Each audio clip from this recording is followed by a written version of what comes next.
Alright! So magandang araw, magandang hapon, magandang gabi.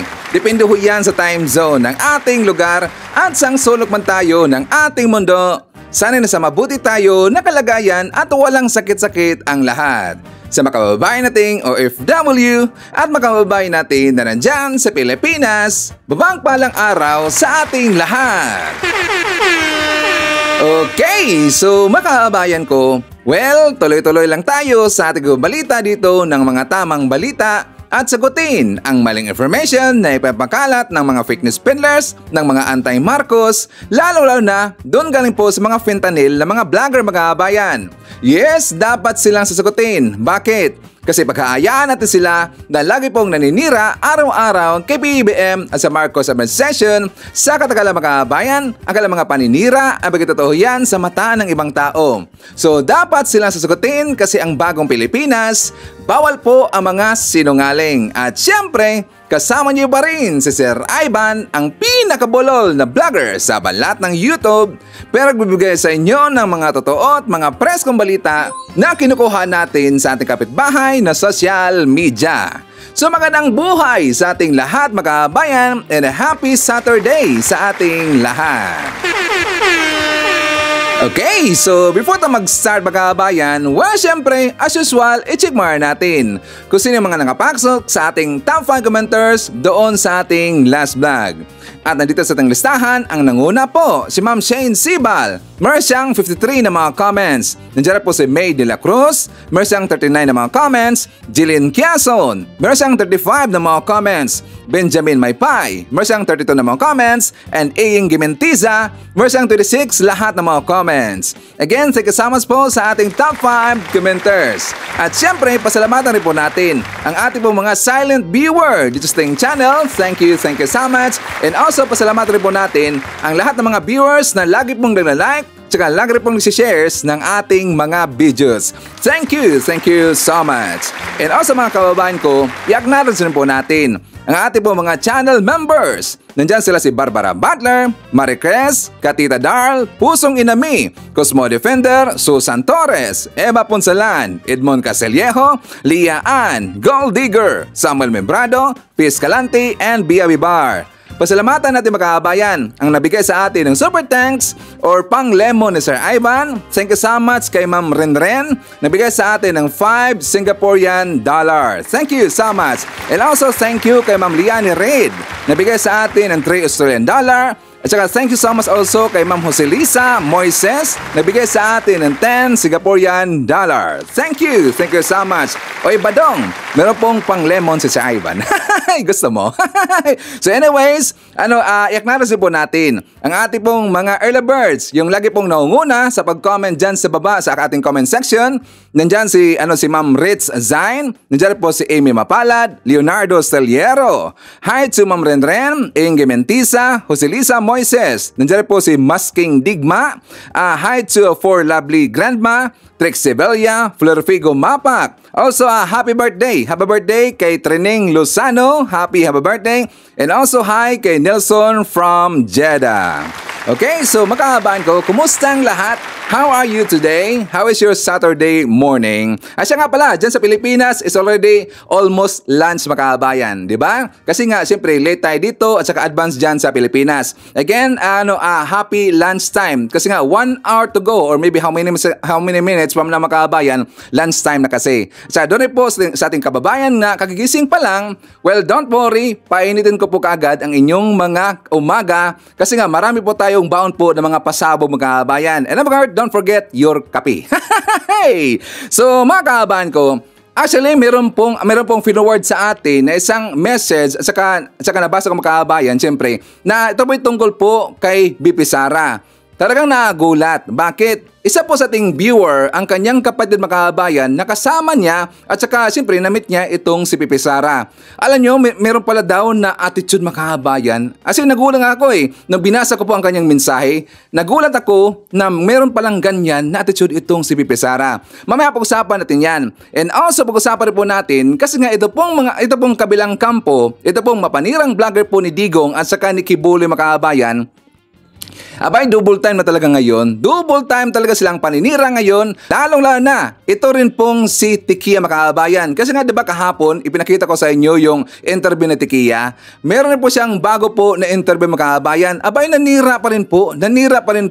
At saka, binaliktad tayo, sabi po ni Tikia na ito daw mga paninira daw. Sabi niya, paninira daw ng mga pro-admin ng mga vlogger daw ni PBBM. Gusto daw kasi nilang tatanggalin daw, ipapas daw sa history, ito pong mga Duterte mga kababayan. Kaya lagi daw ang sinisiraan.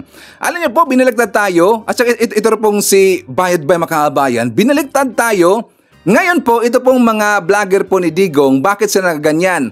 Kasi nga naramdaman lang mga kababayan na talagang tagilid na ngayon ang kanilang poon.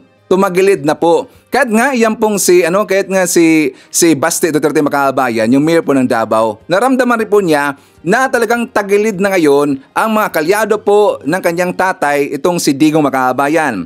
Bakit, Sir Ivan? Unang-una, pag-usapan muna natin. Ito pong si Baste. Kasi si Baste mga kababayan, meron po siyang statement na inilabas niya na gusto niya daw, na-miss niya daw yung unit team. Na-miss niya yung unit team mga kababayan, bigla siyang lumambot, as in lumambot talaga eh. Ipakita ko muna sa inyo yung balita mga kababayan. Sabi dito ni Baste, sabi mo ito sa balita ng Pilipinas Today, sabi niya, may biglang lumambot. Inilabas ni Davao City Mayor Sebastian Baste Duterte ang kanyang saloobin kung saan sinabi nito na namimiss na niya ang unit team ng mga political camps ng mga Duterte at mga Marcos mga kababayan. Unusual yata. Ano kayang nakain po ni Baste mga kababayan or ano kaya ang kanyang nahit-hit? Sabi pa ni Baste na mas maganda daw kung maibalik ang unit team para matigil na ang bangayan ng dalawang pamilya at mapanatili ang kapayapaan at katatagan ng bansa para sa mga mamamayan mga kababayan. Alam nyo, hindi ko alam kung ano yung plano dito ni Baste mga kababayan. Kasi nga, ulitin ko lang po, naramdaman na nila na tumagilid na ngayon ang kanilang grupo mga kababayan. 'Di ba? Kasi nga unti-unti na ngayon naglagasan yung membro po ng PDP na walang laban. Nawala na yung laban. At saka nawala na rin po yung angas mga kababayan. Itong si Baste, nawala po ang kanyang angas. Nasaan na yung sinasabi nila na resign daw, bangag tawag nila eh. Bangag at saka lagi daw, hi mga kababayan. Di ba tinawag niya? Kung hindi na daw capable, sinabihan pa niya si PBM noon na kapag hindi na siya capable po, nadalhin po or pamunuan yung Pilipinas, much better daw na mag-resign itong si PBM. At saka hanggang nag-follow up siya ng follow mga kababayan, ang dami niya mga sinasabi po na mga masasakit talaga na mga salita dito po kay PBM. 'Di ba? Tas ngayon bigla siyang lumambot mga kababayan. Nasaan na yung angas? Nawala yata. Kasi nga ang taong bayan ay unti-unti na pong nagising mga kababayan. Kaya nga sila binabaliktad na ngayon. At kung napapansin nyo po, doon po sa mga viewers ng kabilang kampo, ay bigla na ngayon parang naglagasan mga kababayan. Napansin ba natin, nila po ibang mga ang viewer po ni Badong, ang viewer po doon ni BMR, ang viewer po nila ni yung si merong tagip-tip yung mukha makabayan, yung mata nga pala, ito pong si pambansang Hiteteros, Ahoteros, yung pong si Kokoy. Napansin ba natin, medyo bumabas na makabayan. Pero siyempre, palagi silang nanghot-hot ng kanilang mga viewer. Kasi nga, ang taong bayan, hindi naman po yan tanga. Kapag lagi nyo pong tinitira, lagi araw-araw, yung mga Marcos, si PBM, si Felisa, at saka ng Marcos Session, magtataka na kasi ang mga viewers ninyo. Magtataka na ho yan. Magtatanong na yan, natataw ba talaga ang mga sinasabi dito? Pero bakit po na tumataas pa rin po yung approval rating ni PBM, tumataas pa rin po yung trust rating ni PBM, na kahit inaaraw-araw nilang titirahin makabayan. 'Di ba? Hindi po nagpatinag si PBM. Diretso lang ho siya sa pagtatrabaho, marami siyang nagawa po sa Pilipinas at nakikita ho natin at very visible talaga ang kanyang mga achievements. Kaya nga naugustuhan siya ng mga leader po ng ibang bansa makabayan dahil po dito sa leadership style po ni PBM na talagang nagustuhan nila. Pati po yung ibang mga political color, like for example sa mga Pinklawan, mga Dilawan, yung kulay Bonablo, sila mga Esconian, di ba nagustuhan po si PBM? Kaya sila ay sumuporta ngayon sa Marcos admin at kay PBM. Pero siyempre, ito pong mga gunggong po ng mga vlogger ni Digong makabayan hanggang ngayon naninira pa rin po. Bakit? Kasi dyan sila nagkakapera makabayan. Kahit alam nila na wala pong kwenta ang mga pag-iingay at saka hindi na po sila ito sinuportahan po ng ibang mga tao, patuloy para po sa makabayan, di ba? So ngayon, babalikan ho natin ito pong si Baste. Kasi nga, alam nyo, nakakatawa makabayan. I think and I'm sure siguro naramdaman na nila po yung kamandag po ng isang tigre makabayan. 'Di ba? Tapos sinasabi nila noon na weak leader daw si PBBM. Weak leader ba si PBBM?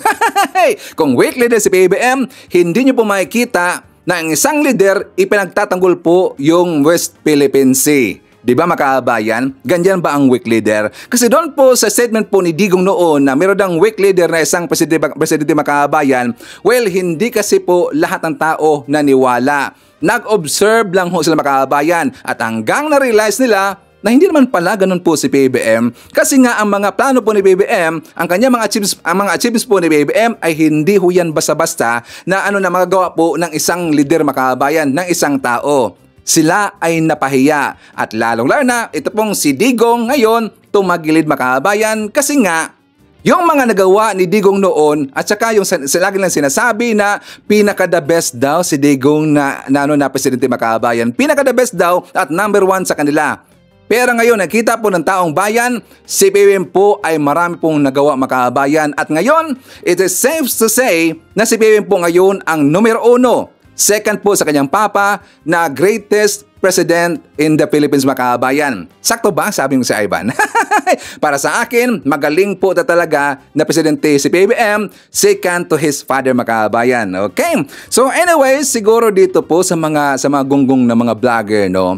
Kasi nga, even though na napapahiya na sila dito, at saka lagi lang sinasabi dito na mga bayaran daw yung mga vlogger na mga pro-admin, mga bayaran daw, pero marami pong mga lumalabas ngayon na mga sabi-sabi makabayan na sila po ay sponsored, mga bayaran at marami talagang nag-sponsor sa makabayan. Ang mga malaki nila mga funders na sa likod sa kanila, ito pong mga Duterte, ito pong si Kiboloy, ang KOGC at lalo na meron pong nagsasabi ang taga-China rin po makabayan. Pero kahit sila po ay napahiyaan na at alam nila hindi po totoo ang kanilang sinasabi, sige pa rin po makabayan kasi nga dyan sila nagkakapera. Okay? So ngayon, ipapatuloy rin po natin.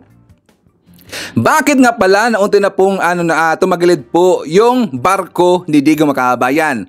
Saan pa po doon sa Digong na si Digong na nagtatago na ngayon dahil nga natakot po sa ICC makabayan, nagtatago na ngayon doon si Digong kasi nga takot na siya at nagpanik na po baka in the coming days dadamputin na po itong si Digong makabayan. Kasi nga, kaya nga, di ba nakita natin na si Digong, napansin ba natin si Digong hindi na po natin nakikita makabayan?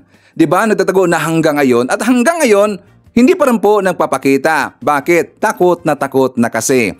So, dito rin po sa nangyari sa grupo po ng PDP Laban Makabayan, di ba ang latest kong sinabi kahapon, di ba, aside pa ho doon kay Gov. Gwen Garcia na kumalas na siya sa PDP Laban Makabayan and hanggang po na sumama sa kanya, ito pong ang mayor po ng Mandawi City Makabayan, yung si Mayor Cortez. Sumunod rin po ngayon ang mayor po ng Lapu-Lapu Makabayan, yung I think si Cho yata yon.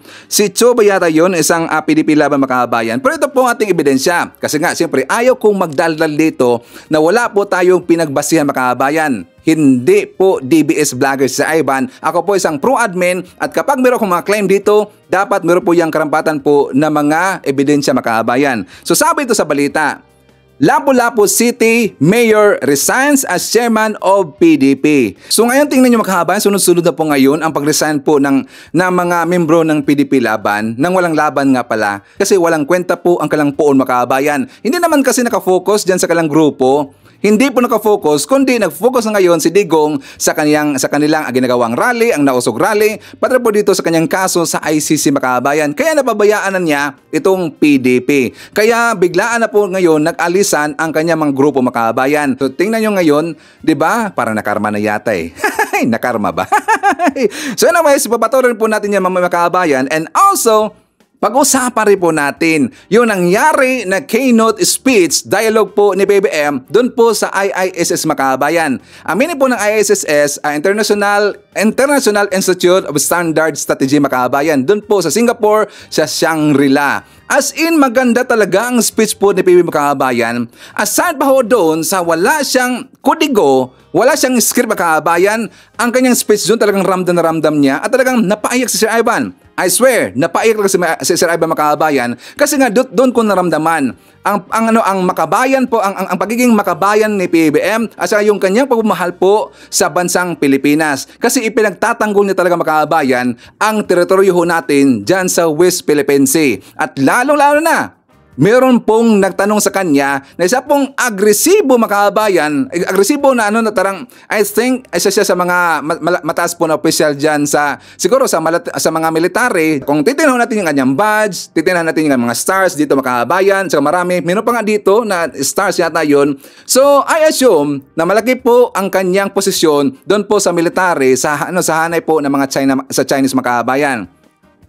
At talagang napaka-agresibo pero nagulat po ang sagot po ni PBBM at lalong-lalo na ang sagot rin po ni PBBM doon po sa isang Irish makabayan. Diba? Sa isang Irish, kasi nga ang tanong po ng isang Irish makabayan na sabi niya na kung sakali daw nagkaroon na naman po dito ng water cannon yung mga kababayan natin po na doon po sa West Philippine Sea, at kapag meron daw mamatay mga kababayan, ano daw ang gagawin po ni PBBM?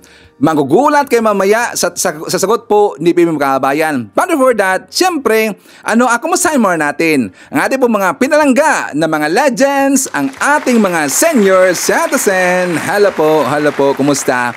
I'm hoping po na sana nasa maayos tayo na kalagayan. Nandiyan rin po, kasama rin po natin ang mga pinalangga na mga Marcos loyalist. At syempre, kasama rin po natin ang mga matitino po ng mga DDS. Nandiyan rin po kasama natin ang mga Pinklawan or yung mga Dilawan. At syempre, i-welcome rin po natin ang ating po mga new subscribers.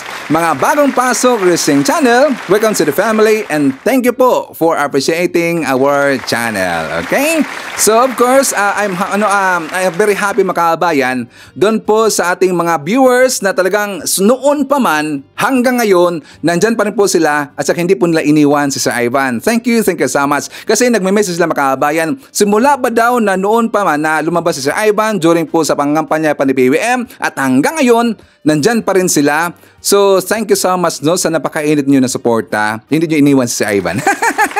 So anyways, doon po sa ating mga bagong viewers, welcome po dito sa ating channel. At saka, lagi kong sinasabi to, kayo po ang bida dito sa ating channel. Di ba sinasabi ko sa inyo na marami pong laging nagsisita kay Sir Ivan. Honestly, kapag meron ako itong masasabi dito na hindi po magustuhan po ng mga viewers, sinisista na lagi po si Sir Ivan. Kapag feeling nila, nagmumura na Sir Ivan at saka sobra na po yung makipagbardagulan. Kasi nga minsan umiinit ang ulo ko mga kababayan kapag grabe na pong mapanira yung kabilang kampo. At saka siyempre, didibang natin sila, nakipagbardagulan si Sir Ivan doon sa kanila kasi gusto ko pong ibalik sa kanila ang kanilang mga ginagawa kababayan, yung mga pangalipusta, paninira, yung pang inaapakan na ang pagkatawa ni PBBM at saka ni Felisa, dapat ibabalik ho natin yan, di ba? Before tayo pumunta doon sa mga mait na mga issue mga kababayan, well anyway, siya nga pala, i-greet more natin si BP Sara mga kababayan. So even though, hindi natin medyo bet na ngayon si BP Sara,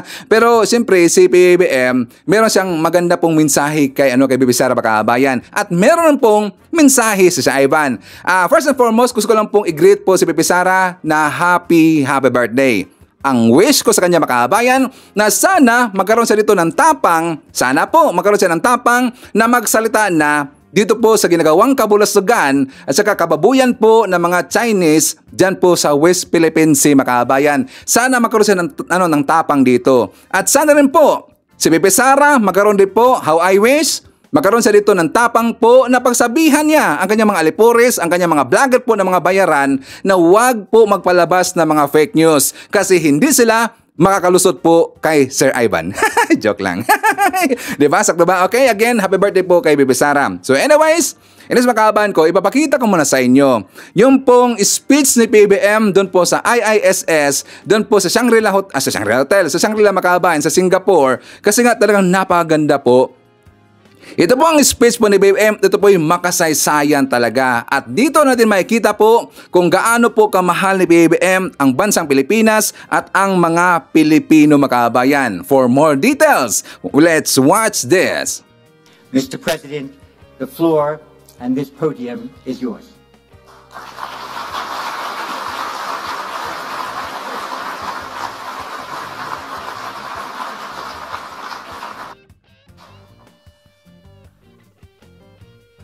Thank you very much for that very kind and thorough introduction. Prime Minister Lawrence Wong, Senior Minister Lee Hsien Loong, Sir John Chipman, of course, Your Excellencies, ladies and gentlemen. I thank the International Institute for Strategic Studies for convening this open, frank, and constructive conversation on pressing strategic issues confronting our region. I also thank the government of Singapore, especially Prime Minister Wong and Senior Minister Lee, for providing an environment that is conducive to this dialogue. The notion of Shangri-La conjures up a mystical sense of tranquility, of free souls living in peace and harmony. And it may sound like a wishful concept, but it is symbolic of a continuing dream, an international community that lives in peace, upholds the rule of law, and enables all nations to thrive in pursuit of their respective aspirations. We Filipinos are paragons of this dream. Our history reflects our commitment to the values that engender amity, fraternity, and sovereign equality amongst nations. Our commitment to peace and to the rule of law inheres in how we have defined our sovereign home. When we established our Commonwealth in 1935, we put together a constitution that defined our territory in accordance with the international treaties that became the basis of our archipelagic unity. The Treaty of Paris between Spain and the United States crystallized our islands into a cohesive whole. The Treaty of Washington clarified the extent of our sovereignty and patrimony and a line set by international powers. We sought to uphold and preserve the integrity of our country's physical unity through international law. Together with others, we put forward the Archipelagic Doctrine, which regards all archipelagic states as a single unit, with the waters around, between, and connecting their islands, irrespective of their breadth and dimension, forming part of their internal waters. This doctrine has since been enshrined in the 1982 United Nations Convention on the Law of the Sea, or the UNCLOS. The same convention also clarified the limits of each state's maritime zones and defined the extent with which they could exercise sovereignty, their sovereign rights, and jurisdiction over those zones. Accordingly, we have made a conscious effort to align our definition of our territory and our maritime zones with what international law permits and recognizes. This has been inscribed in Article 1 of our Constitution. As Senator, I was proud to co-sponsor our Archipelagic Baselines Law, which defines the basis of our maritime jurisdictions. As President, I look forward to signing our Maritime Zones Law, which will clarify the geographic extent of our maritime domain.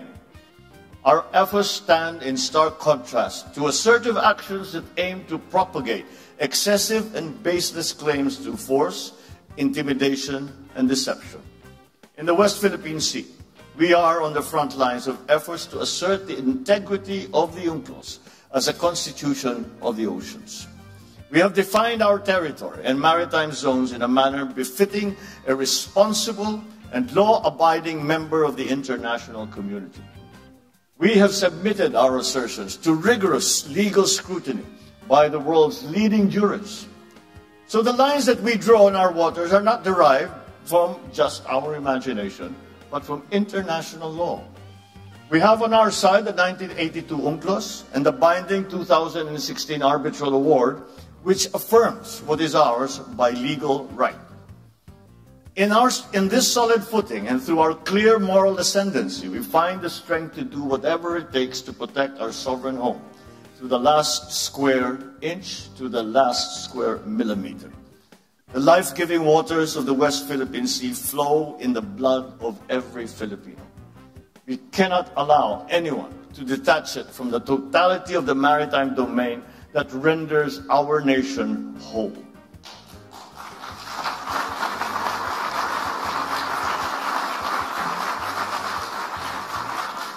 as president, I have sworn to this solemn commitment from the very first day that I took office. I do not intend to yield. Filipinos do not yield. Ladies and gentlemen, we are not only unyielding in protecting our patrimony, our rights, and our dignity as a proud and as a free country. We are also firm in our commitment to regional and global peace. We renew this commitment at this turbulent juncture of our history.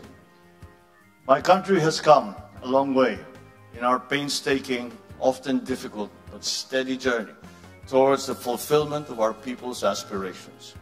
Despite daunting challenges and our increasing vulnerabilities, we remain on track to achieve our goal of a high-income economy and a prosperous country by the year 2040, a place where Filipinos live strongly rooted, comfortable, and secure lives. Our strong potentials come with an inevitable rise in our global standing. Just as we have done in the past, we will embrace our role in this region and around the world with a sense of purpose. We are determined to be a force for the good, a force for peace, a champion of regional and global unity, a staunch defender of the rules-based international order. The Indo-Pacific holds much promise as the fastest-growing economic hub and the largest contributor to global growth. That premise must be kept alive. Furthermore, that promise must be fulfilled. Geopolitics must not distract us from our fundamental duty as civil servants, as public intellectuals, as statesmen, to deliver for our people and to safeguard the future of the coming generations.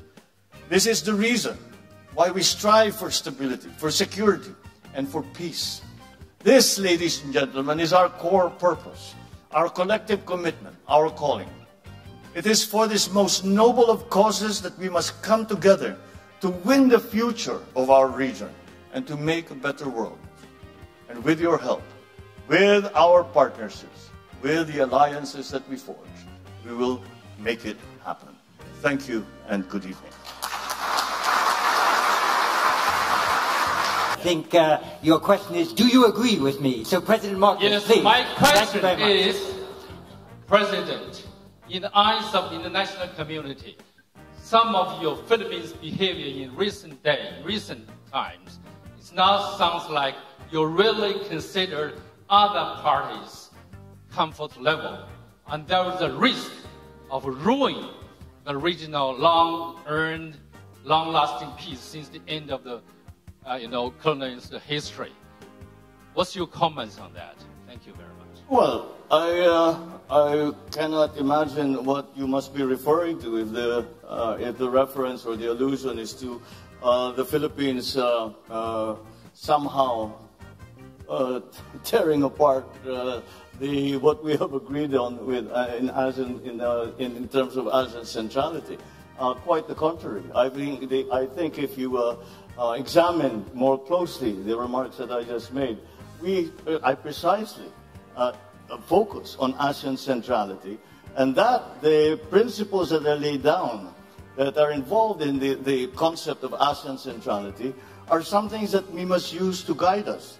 And if we have been distracted in the past years or so, then it's time for us to return and remember, once again, what ASEAN was created for. And that is to create an aggregation of nations that have very many common interests, and that can be, and that partnerships within that multilateral organization can help each other and help the region.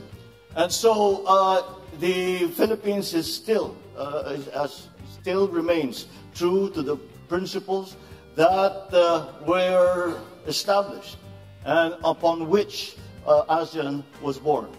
And I think, as I said, that many of these things we no longer speak of today, but we must, because they are as relevant today as they ever were, perhaps even more so, because the global situation is a great deal more complicated than it used to be before. I would even go far as to say there is no such thing as a regional issue any longer. We have all experienced the the unexpected effects of the war in Ukraine, of the conflict in the Middle East, and all of these. And when we talk about the South China Sea, we have to also remember that the South China Sea is the passageway for half of the world trade. And therefore, the peace and stability of the South China Sea and the freedom of navigation of the South China Sea is a world issue. And that is what I am proposing. And I am saying that yes, it is a regional issue, but we must examine and be part of the discussion. We must include all parties in the discussion, because now it is not just ASEAN member states who are stakeholders, and it is quite easy to see that it is in fact the entire world that have become stakeholders in the peace and stability of our region. President Marcos, I'm going to ask you a very direct question, if you don't mind, which is, if Chinese Coast Guard water cannons killed a Filipino sailor, would that cross a red line? And then can you also give us a sense of what are the actions that would trigger a request from Manila to Washington to invoke the U.S.-Philippines Mutual Defense Treaty? Thank you. What would happen if there was an incident that ended up killing a Filipino serviceman, be they a Coast Guard or in the military and part of the Navy?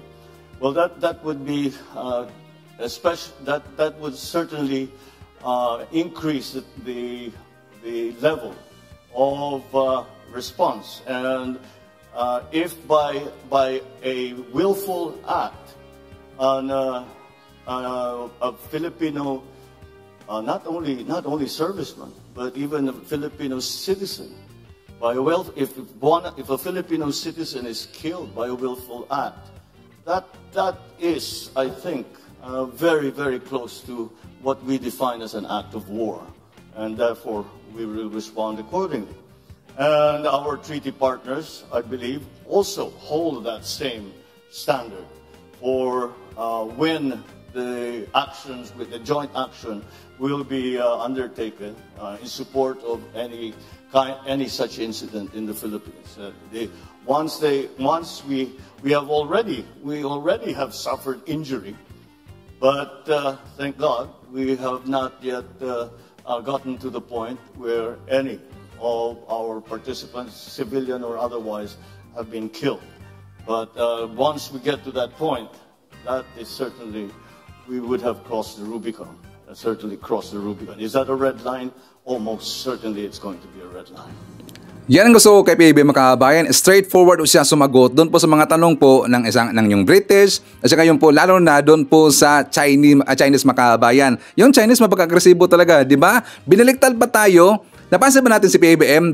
Very articulate siya sumagot mga kababayan at saka very, very careful siyang sumagot. Kaya nga hindi niya binilisan po sa pagsalita mga kababayan kasi gusto niya, siyempre talagang careful tayo dyan kasi konting problema lang sa kanyang mga sinabi mga kababayan. Well, siyempre, talagang mag-instigate kaagad niya ng napakainit po na tension at doon po sa Chinese mga kababayan, yung napaka-agresibo talaga. Binaliktad pa tayo, sabi niya, ang ginagawa daw, ang behavior daw na ipinakita ng mga kababayan natin po ng mga Pinoy doon po sa West Philippines mga kababayan, which is ito po daw nagbibigay ng kaguluhan at saka baka daw masira yung iniingatan po na peace sa ila-ila ng mga dekada mga kababayan. Yun po ang ibig sabihin po ng Chinese na yon.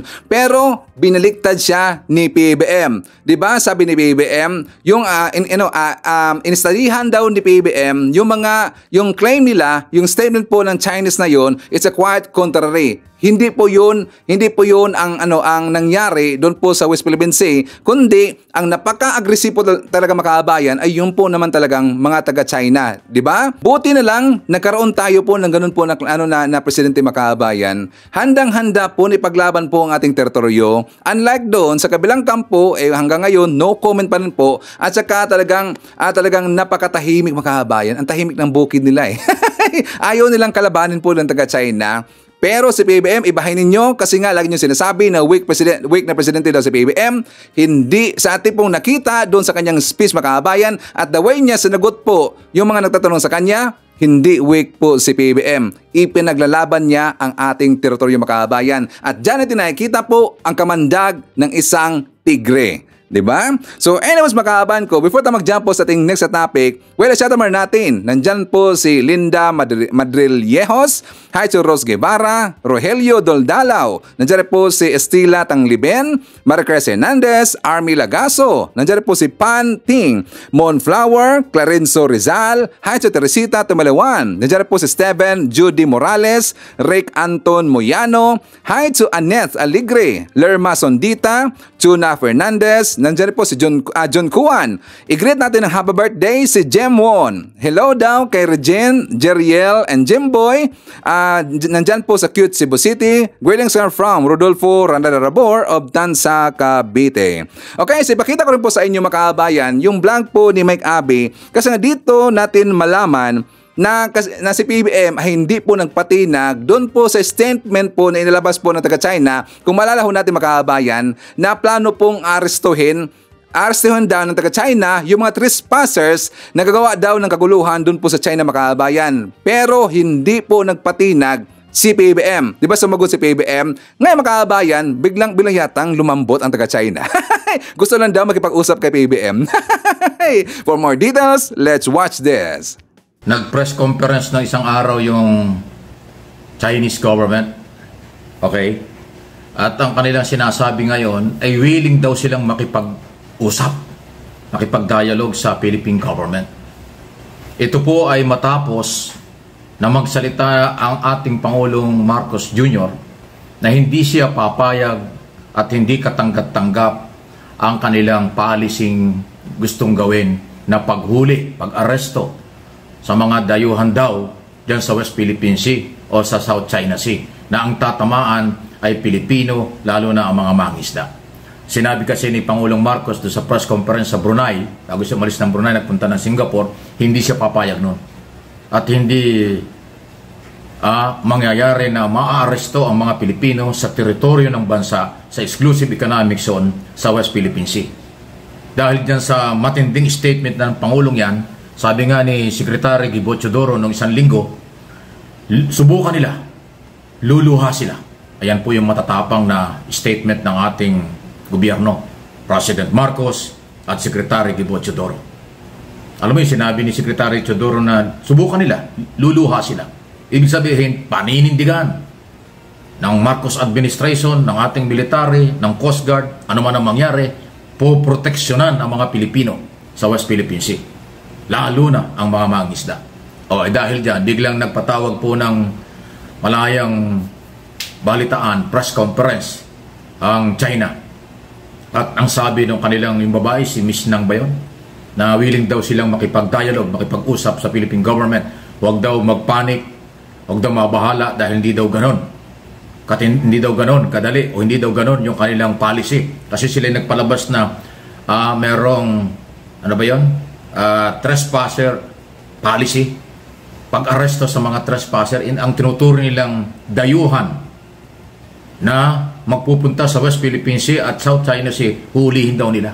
Akala nila matatakot nila Pilipino, ay hindi. Pumalag po ang ating gobyerno at suportahan nating mga Pilipino. Yan ang matapang na panindigan at paniniwala na dapat nating suportahan.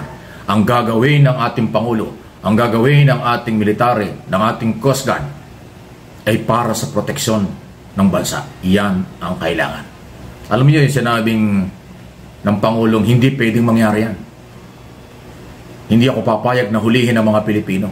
Ibang dating yun. Hindi na niya ibinigay pa ang detalye pag sinabi ng Pangulo, Commander-in-Chief ng Armed Forces at Chief Executive nagsalita ng ganyan. Mabigat yun. Kaya suportahan natin kung ano man po yung kasunod ng sinabing yan na hindi na niya sasabihin, ay atin ang suportahan. Proteksyon ng mangingisda at Pilipino sa West Philippine Sea.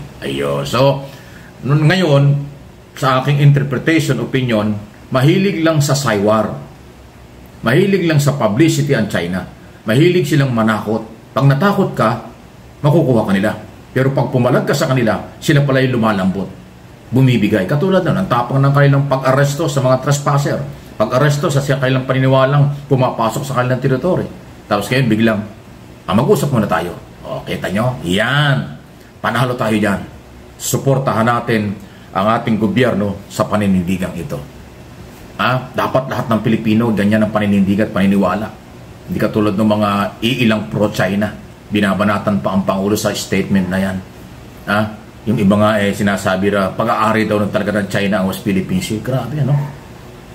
Yung pagkatraidor nila, grabe. Kaya mabuhay ang ating Coast Guard. Sila yung maritime security na nagbibigay. Ilang beses na sinabi ng Coast Guard at saka ng ating Philippine Navy, bibigyan nila ng proteksyon. Sabi ni Commodore Tariela ng West Philippine Sea Coast Guard, hindi nila papayagan yan pag-aresto. Sabi ni Commodore Trinidad, spokesperson ng West Philippine Sea sa side ng Philippine Navy, hindi mangyayari yan. Nandyan sila. So sana huwag nang magkasubukan. Okay? Yan ay kasunod nga ng paninindigan ng Pangulo, protektado ang Pilipino under President Ferdinand R. Marcos Jr.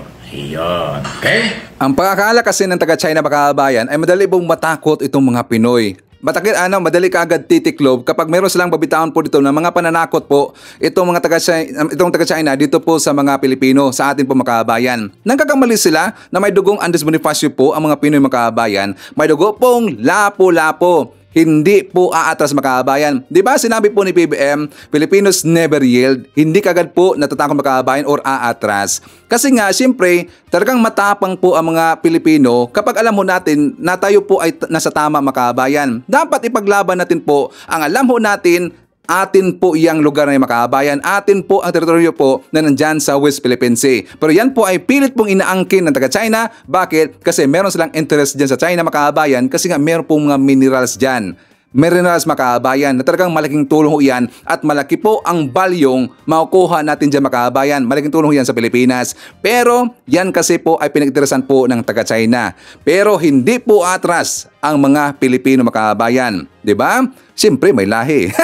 Lahing Andres B. Meron pong lahi pong lapo-lapo 2 times.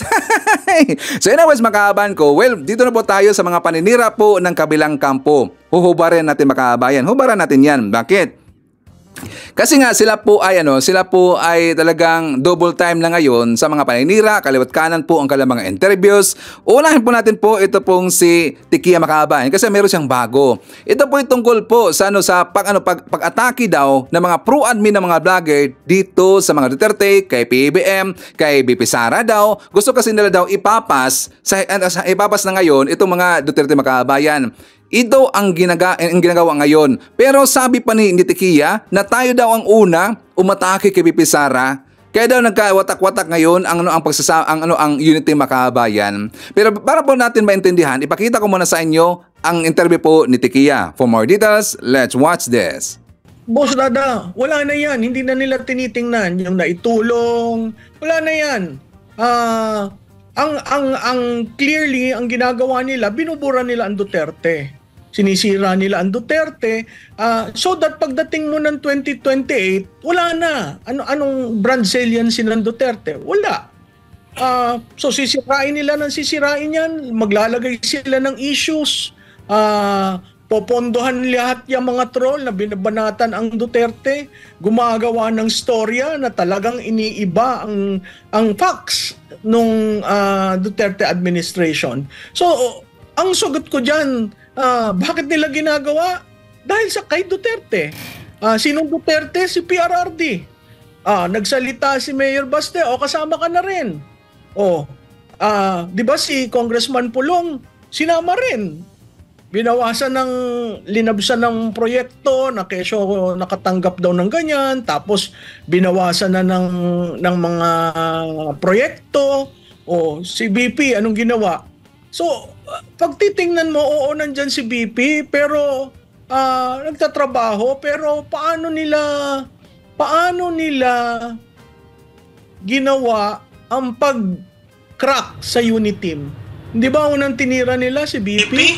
Putsa, una na tinira si BP Makabayan, si BP Sara. Sino bang unang tumira? Di ba sino bang unang nag-shots fire Makabayan? Di ba ang grupo po ng mga Duterte? Correct if I'm wrong, silang una po ang tumira mga kababayan. Kasi nga, noon pa man, gusto na talaga nila ihiwalay po si Pepe Sara dito po sa unit team kay PBM. Bakit? Kasi noon pa mga kababayan, may plano na talaga sila na gusto pong iupo po itong si Pepe Sara. At noon pa man, may plano na talaga sila na si PBM tatanggalin po nila sa pwesto mga kababayan. Kaya sila po ang unang tumira, sila po yung unang nag-shots fired kasi nga sila po ay mapanirang tao mga kababayan. Okay, sabi pa niya, hindi daw natin kinikredit po yung mga magandang nagawa po ni Digong mga kababayan. Kailan ba sinabi ng mga pro-admin, ng mga Marcos supporter, ng mga lolista at saka sumusuporta ngayon kay PBM na hindi git credit yung mga nagawa po ni Digong sa kanyang term mga kababayan? Kahit one time, mandarinig ba tayo? Hindi po, pinapahalagan pa rin po namin ang mga nagawa po ni Digong. Kasi alam naman po natin yan. Alangan naman magsinungaling si Ivan na wala pong nagawa si Digong. Meron po, meron at marami naman po.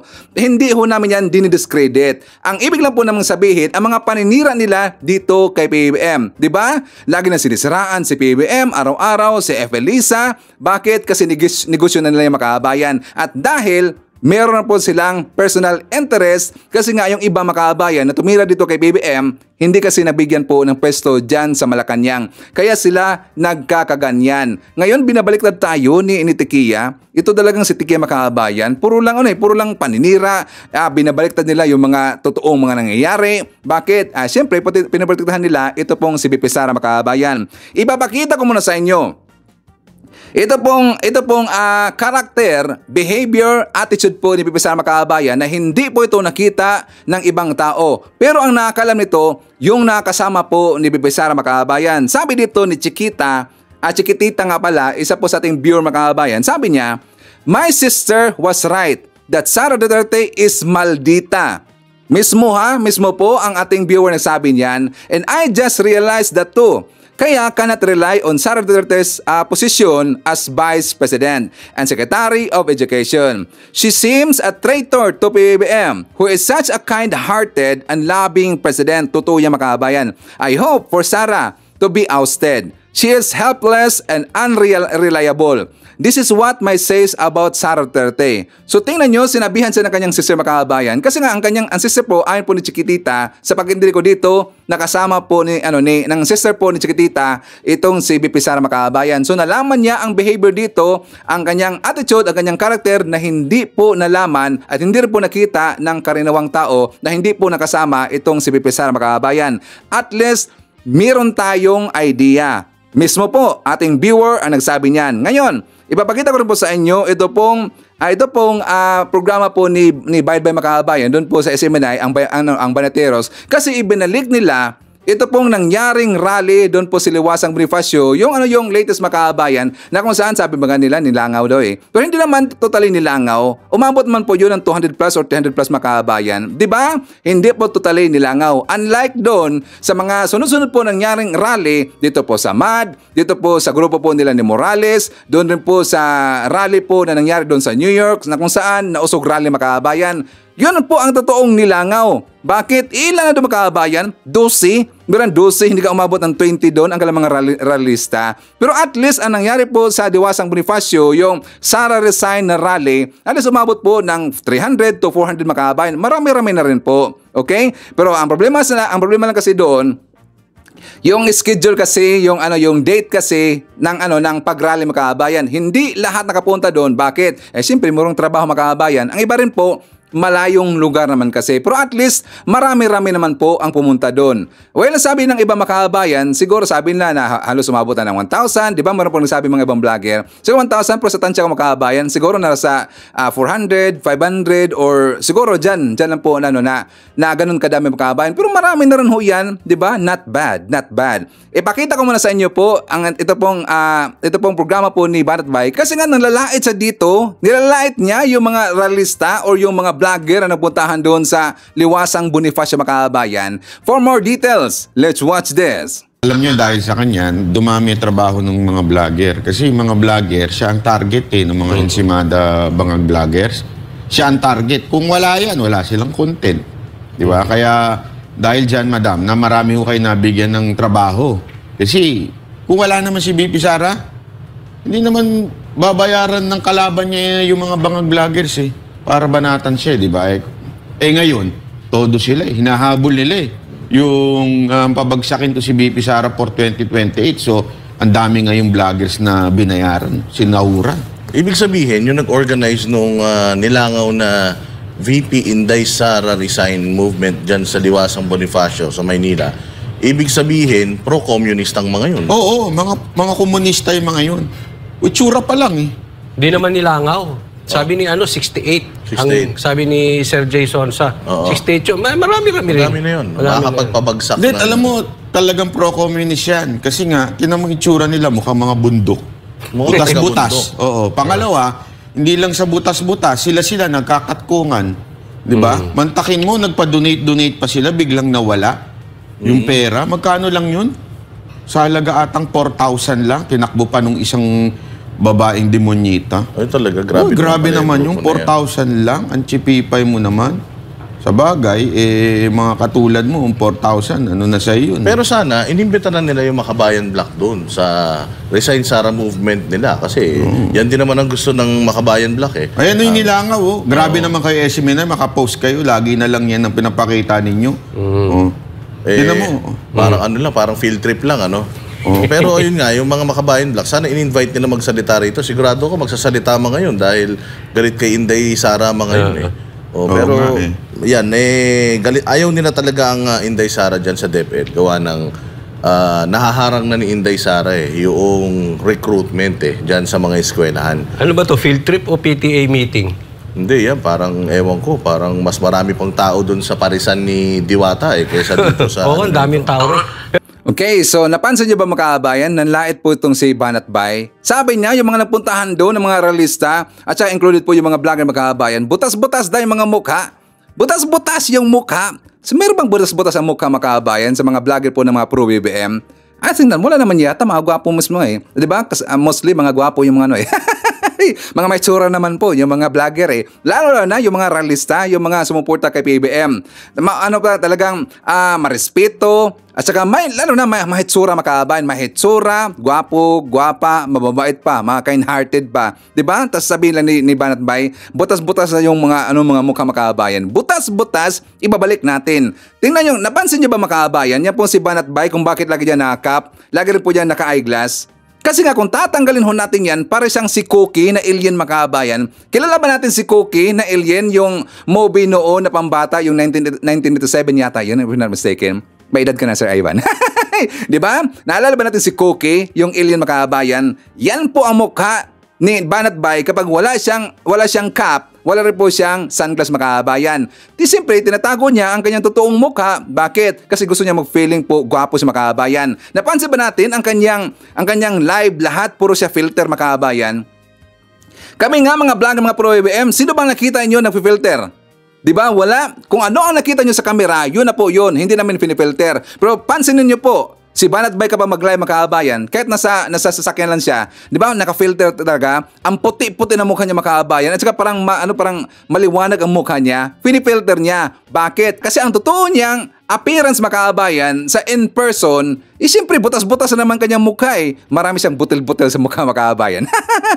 Diba? At saka ang mukha niya para siyang si Cookie the alien na parang kakalabas pa lang po galing po sa drug rehab makabayan. Diba? Sakto ba Banat Bay? Nanlait ka nanlait ka Tapos sabi pa niya, dahil daw pinipirahan daw natin si Pipi Sara, kaya lagi daw tinitira makabayan. Nakakaroon daw ng trabaho ang mga vlogger dahil daw kay Pipi Sara tinitira lagi araw-araw. Kinukontent makabayan. Kahit marami naman po kaming may content po na hindi lang po si Pipi Sara. As in, marami. Pero siyempre, ini-insert na po makabayan para po malaman po ng taong bayan ang totoong ginagawa ni BP Sara at saka competent ba siya bilang isang DepEd Secretary dyan po sa DepEd Makabayan. Dapat ipaalam rin po sa taong bayan. Hindi sa wala kaming mai-content, wala po ibang makita, si BP Sara na nakita. I don't think so. Marami na pong content si Sir Ivan na wala po si BP Sara Makabayan. Correct ba ang murong? Diba? Tapos sabi niya, nagkakaroon dahil kaming trabaho dahil kay BP Sara. Sila, Lagi nang inaaraw-araw po si PBBM. Lagi nang inaaraw-araw po si Felisa Makabayan. Well, piniparahan na po nila si PBBM at si PP Sara. Correct if I'm wrong. Diba? Tas ngayon, binabaliktad kami. Gonggong talaga eh. Wala naman silang ibang content, kundi palagi lang po sinisiraan po si PBBM at si PP Sara, si Felisa Makabayan. Lalo na yung pong isang pambansang hototeros ngayon si PL Makabayan na merong tagip-tip po ang kanyang mata, kaya nga lagi nag-eyeglass eh. Katulad kay Banat Bay, lagi po nag-eyeglass. Kasi yung si PL lagi po nag-eyeglass kasi nga meron siyang tagip-tip na maitim sa kanyang mukha, Makabayan, o sa kanyang mata. Ang itim pa ng kanyang labi. At puro po mapanira, lahat ng kanyang content, tinitira lagi po si PB Makabayan. Pasinin natin. Diba lahat ng kanyang thumbnail, puro lang tira kay PBBM? Well, ibalik rin po natin. Kung ano po ang kanilang ginagawa, ibabalik rin po natin, Makabayan. Diba? Ngayon, sinasabi nila, marami dang bayaran. Na mga bayaran daw yung mga pro-admin ng mga vlogger, kaya lagi daw tira ng tira kay PP Sara kasi diyan daw ang trabaho, Makabayan. Meron pang bayaran sa mga pro-admin ng mga vlogger? I don't think so. Puro po mga matitino ang mga pro-admin vlogger. Ang mga bayaran, nandun lang po yan sa kabilang kampo, Makabayan. Pero babalikan ho natin yan. Iset more natin. Nandyan po si Biyahe ni EJTV from South Korea. Hi to Ashin. Nandyan po si Ramel Rowasa, Evelyn Garcia, Janelle Nelmida Tablang. Nandyan po si Bibian Torney. Hi to from the Philippines, Hong Kong to Ireland. Nandiyan po si Jillian Quezon, Jolian Sebelyeha, Othelio Lim Diesto. Kasama rin po natin si Helen Martinez, Alicia Leak. Hi to Ma'am Alicia Leak, kumusta po? Nandiyan po si Victor Robin, Apple Nash, Gemma Sampilo Camarines, Kim Soren Soto, Rosalie Cartera, and Beth Modesto. Si Ma'am Alicia Leak, Makabayan, actually nag-message sa akin kasi nga nagbakasyon sila eh. So hindi pa siya nakapanood yata kay Sir Ivan for how many weeks yata yun, Ma'am Alicia. Pero nag-message sa akin, Makabayan, bumalik na po siya galing po sa kanyang pagbakasyon. So nandiyan lang po siya sa ating comment section and nanood lang po siya, Makabayan. Na-miss niya daw si Sir Ivan eh. Welcome back, Ma'am Alicia Leak. Okay? Sinasabi lang, Makabayan, na bayaran daw yung mga pro-admin ng mga vlogger. Pero ipapakita ko sa inyo, asal po sa akin, Makabayan, di ba sabi ko dahil po kay Badong kahapon, nalaman natin na ito po ay malaking ebidensya kahit na sinasabi ko yan noon na halos po lahat na talaga siguro na mga vlogger po ng kabilang kampo, mga bayaran po ni Digong, not just Digong, pati rin po yung kanyang partner, yung mga ng KOGC at ng marami pang iba, Makabayan, ang mga vlogger nila po ng kabilang kampo, mga bayaran talaga yan at sponsored sila, Makabayan. Aside from me, ipakita ko sa inyo yung vlog po ni Nino Barsaga, Makabayan. Kasi nga talang dinidikdik sa dito, pinulbos po ni Nino Barsaga. For more details, let's watch this. Yung mapapalad na masiswerteng tanga na nauto papuntang Hong Kong. Ito po ang katanungan dito. Bakit pinapupunta ng Hong Kong yung siyam na vlogger? Ano ang mayroon sa Hong Kong? Bakit siyam lang? Ang pagkakaalam ko, hindi lang siyam ang vlogger ng mga sumusuporta kay dating Pangulong Duterte. Sino ba ang nagbayad ng ticket? Sino ba ang sasagot ng accommodation nila ron? At ang balita ko, yung isang vlogger na kausap ko, hindi ko nilang papangalanan, may ticket nang ibinigay daw sa kanyang ipinadala. Ang aga-ata ng book ng ticket ninyo. Napakaaga niyan para mag-prepare ka agad ng June 30. Anong meron sa Hong Kong? Doon ba kayo magkakalat ng mga fake news? Doon ba kayo magdadala ng mga kasinungalingan ng paninira ninyo sa Marcos administration at guguluhin nyo yung mga kababayan natin na OFW para windangin ninyo at kung ano-anong ipapalabas nyo na naman doon na Kesyo prayer meeting? At take note, mga kababayan, ang balita ko, ang sasagot ng ticket, isang religious group. Hindi ko na mapangalanan. Bahala na kayong maglikot ng utak. Bahala na kayong mag-isip kung sinong religious group. At pinapupunta daw sila ng pastor na to sa Hong Kong ayon sa kausap ko na vlogger. Nako po, anong gagawin nyo doon? Hindi naman kayo, alam nyo, mga kaibigan, nagtanong pa ako sa vlogger, ano ang status ni Bisdak? sa grupo ng DDS. Ang sabi, marami doon nagagalit dahil nga sa mga attitude. Eh, normal naman kay Bisdak yan eh. At talagang abnormal yan eh. Ha? Nagagalit daw dahil tumitira ng wala sa alignment, wala sa pinakakuman ng pinag-uutos ng kanilang poon. Yun ang sinasabi sa akin. Ano ang lagay ni BMR? Marami rin daw nagagalit ng mga vlogger dyan dahil masyadong mapapil. At maliban sa pagiging mapapil, kasama-sama ang asawa sa lahat ng lakad. Kaya dagdag gastos daw ang ginagawa ni BMR. Utang inang yan. BMR! Nakakahiya ka! Ha?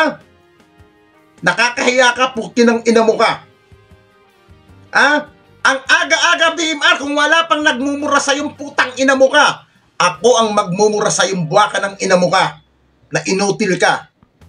Ha? BMR, putang ina mo, ngayong umagang ito. Ha?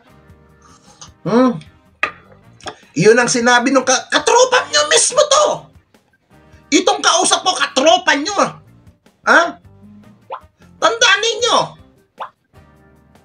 kung sa grupo ni ng ating Panginoon Jesucristo sa mga alagad niya may Judas, sa tingin nyo walang Judas niya sa loob ng grupo ninyo? Malalaman ko ba ito? Nag-meeting kayo. Ha? Ano ang, tinanong ko nga para anong reaction nyo doon sa birada sa inyo ni Banat Bay na sinasabi kayong mga tanga? Ha? Mga ulol kayo. Ang sagot niya nga sa akin, pare akong tatanungin, gusto kong bakbakin yan.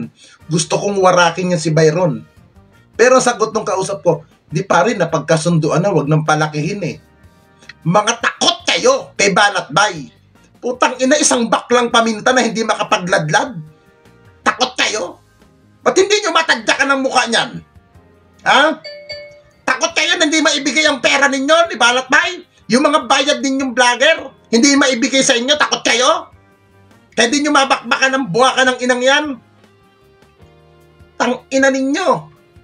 Pag makapanira kayo sa gobyerno, ang lalakas ng loob ninyong mga buwisit kayo. Puro kayo fake news, mga puki ng ina ninyo. Ha? Dapat sa inyo, yung mga ina ninyo, hindi sumilang ng mga mongguloy na kagaya ninyo. Nagpapanggap kayong may utak, pero wala naman kayong utak. Putang ina ninyo. Ha? Ito pang si matandang kupal, si Badong Aratelis na bakla na hindi rin makapag-amin na pisang paminta. Pero niya sasabihin niya, hindi daw siya malakas sa isang religious group, hindi daw siya malakas sa isang sekta, bakit hindi daw siya sinasama pa Hong Kong? Ano ba yan? Nakakahiya. Tangina, Badong, kayang-kaya mong pumunta ng Hong Kong. Kayang-kaya mo, putang ina mo, pinagmamalaki mo sa akin. Kumikita ka ng 400,000 a month as vlogger. Gusto mong pumunta ng Hong Kong, gusto mong libre. Putang ina naman yan.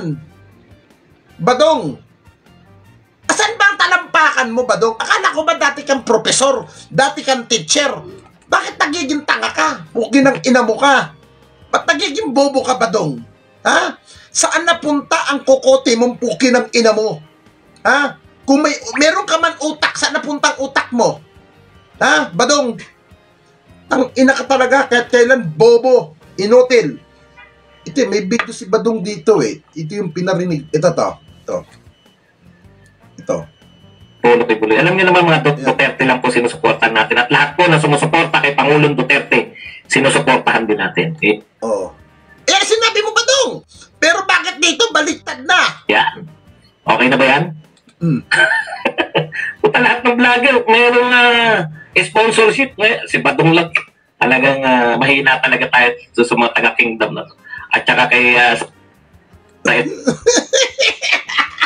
Alam mo Badong, kaya mahina ka doon sa simbahan na sinasabi mong kingdom. Kasi alam nila, tanga ka. Alam nila, buraot ka. Pukin ng ina mo, Badong. Hindi ka ba nahihiya niyan?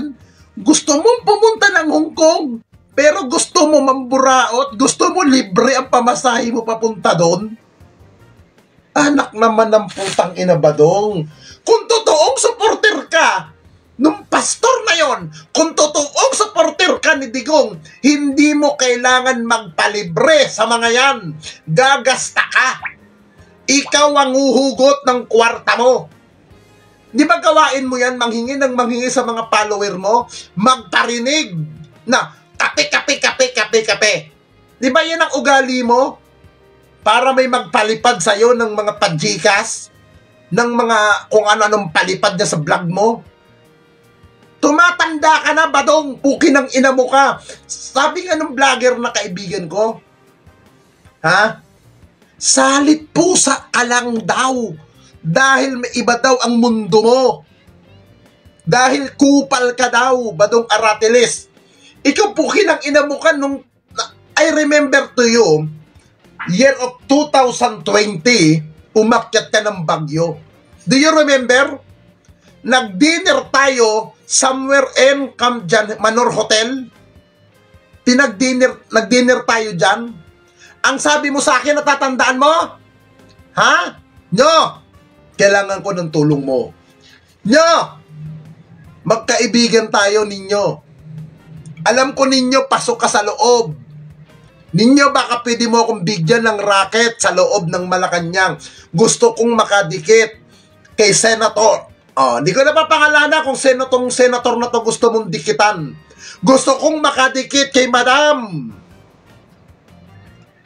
Inilapit kita, putang ina mo ka, lumaki ang ulo mo. Ha? Okay lang sana lumaki ang tiyan mo. Pero pati ulo mo, lumaki. Puki ng ina mo ka. Ha? Anong akala mo, Badong? Matalino ka. Itsa ka rin tanga. Puki ng ina mo. Naalala mo, yung asawa mo noon. Nung naninigarilyo ako sa gilid ng Manor Hotel, nilapitan ako ng asawa mo. Sir, saan po ditong may gay bar? Tanong ng asawa mo sa akin yan. Sir, saan pong may gay bar dito? Saan daw may gay bar? Sabi ko, bakit po? Lasing na si Badong Lasing ka na daw. Sa bagay, lakas mong tumoma nung panahon na yun magkasama tayo Ha? Tapos nagulat ako sa'yo, Badong. Nung pauwi na ako ng bahay. Nyo, huwag kang maingay. Bakit yan, kuya? Saan dito may gay bar? Putang inang yun. Nagtanong ka pa sa akin kung saan may gay bar, Badong. Sabi ko, bakit? Gusto kong manood nyo. Gusto mo, samahan mo na lang. Sabi ko, sige, samahan kita. Saan kita dinala? Sa Marcos Highway. Di ba? Nanood tayo doon ng gay bar. Putang ina mo ka, tili ka na rin ng tili doon. Diyan mo pinapakita na isa kang oportunista. Kunwari lalaki ka, kunwari may asawa ka. Yung pala, baklang matanda ka rin, puki ng ina mo ka. Sasabi mo sa akin, teacher ka dati? Dati kang principal ng San Jose del Monte, Bulacan? Ha? Ganyan kayo kakakapal. Diyan pinapakita ninyo na bawat suporta nyo kay Digong may kapalit ng mga biyaya. Ako, totoo naman talaga Kasi nanggaling ako dyan Magkakasama tayo dati hindi namin kasama Ilan lang naman kami dyan Na official vlogger ng Duterte group nun Ilan lang kami. Kaya nga ito sila Badong, sila Bisdak, sila BMR. Sabi kong anong status nito ngayon sa grupo? Wala nyo, salit pusa lang yan. Pangdagdag persa lang yan, pero wala yan. Walang tira sa lubang mga to. Di ba sakit sabihin nun? O ang balita ko, tinanong ko, sinong mag-aayos sa mga passport ninyo? Nyo bahala, kanya-kanyang ayusan ng passport. O yan ang sagot sa akin. Sabi ko, paano si Bisdak? Walang passport to. Hindi confirm to Hindi kasama si Bisdak sa pupunta ng Hong Kong. Pero, pag may passport siya, pwede siyang sumama sa Hong Kong sa June 30. Alam mo, Bisdak, Gusto mo ata pirahin yung papuntang Hong Kong dahil wala kang passport, pera ang hinihingi mo ngayon. Mga bayaran ang mga DBS na mga vlogger. Tas si Badong, Silahis pala. Badong, totoo ba yan? Bakla ka? Or Silahis. So anyways, ito kasi si Badong Makabayan, daming sekreto eh. Diba? Mapanira palagi sa gobyerno natin. Pag ito ba manira, sagad na sagad talaga eh. Parang feeling niya na totoo na talaga ang kanyang sinasabi. Diba? Hindi siya nagre-research. Nababase lang ho siya doon po sa mga sinasabi ng kanyang mga kasamaan po ng mga vlogger Makabayan. Gonggong eh. Ganun naman kasi yung mga DBS ng mga vlogger. Kung sino lang po yung pinapaniwalaan nila Makabayan. For example, nanonood sila doon kay Tequia, nanonood sila doon kay Sas, kay Banatbay, sa Banateros, o sa iba pong mga sikat-sikat na mga vlogger. Yun rin po ang ikukontent Makabayan. At saka i-assume na nila na totoo na po yung mga sinasabi po ng kasama nila ng mga vlogger. Hindi nagre-research Makabayan, okay? So yan po ay mga gunggong ng mga vlogger. Anyways, any comment, suggestion, or reaction po sa ating mga topics ngayong araw, please feel free to comment dyan sa baba at babasahin ho yan mamaya ni Sir Ivan, okay? So anyways, yan po ang ating mga balita ngayong araw. Kung nakaabot ka po sa portion na to, sana nag-like na ho tayo. Libre po ang mag-share. Libre din ang mag-subscribe. Again, maraming salamat sa mga viewers na hindi nag-skip ng ating mga commercials. Thank you so much. At before natin tatapusin ating programa ngayong araw, sana sabayan nyo si Sir Ivan para sa ating live messaging prayer. Panginoon, makapangyarihang Diyos, ang bukal ng karunungan at pag-ibig. Nagpapasalamat po ako sa iyong pinagkaloob na buhay sa akin. Sinasamba po kita. Ngayong araw, nananalangin po ako para sa karunungan na magamit ko po ng matalino ang aking oras at magamit po ang karunungan sa lahat ng aking ginagawa. Panginoon, pinupuri ko po ang iyong katapatan sa aking buhay. Mangyaring, protektahan mo po ako at ang aking pamilya mula sa pasakit at tukso at bigyan mo po kami ng kapayapaan ng kalooban. Sa ngalan ng ating Panginoong si Hesukristo, Amen. So maraming salamat mga kababayan and I hope to see you again on my next video.